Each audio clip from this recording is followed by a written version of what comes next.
יאללה, איך לקפל דג באוריגמי.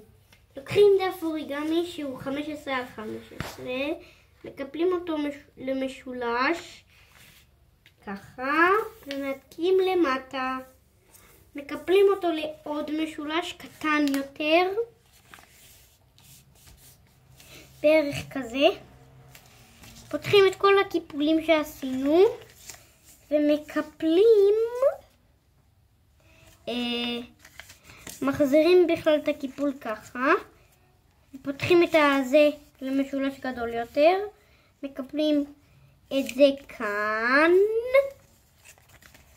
ואת זה לכאן. לקיפול הזה אני קורא קיפול השמפו, כי זה פה וזה שם.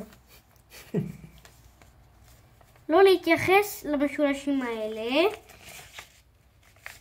כאילו להרגיש את הקודקול פה למעלה, כאילו למטה, ולא לסגור את זה ככה, כי אז זה לא יעשה לנו כלום. דווקא סגור את זה ככה, ועדיף שהמשולשים, והכי חשוב שהאלה ייפגשו באמצע ולא אחד מעל השנייה. אם זה אחד מעל השנייה, תתקנו את זה. או שתעבירו אחורה ותראו שוב פעם. אחר כך נעשה ככה, יש לנו פה שתי דפים, נכון? ניקח רק דף אחד ונקפל אותו עד לעבור את הקו, וניקח עוד את הדף הזה ונקפל אותו עד לכאן.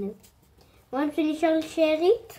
אם נשאר שארית נפתח את זה שוב ונקפל את זה שוב פעם שיצא יותר מדויק. זהו, עכשיו יצא לנו הדג, ורק צריך לצייר לו עיניים ופרצוף, וזה. ככה הדג שלכם אמור להיראות.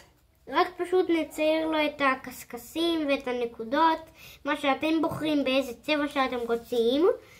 ואתם יכולים לעשות כאילו הם שוחים ולהחזיק אותם כמו גלידה, רק פשוט ככה, ולהחזיק אותם כאילו הם שוחים.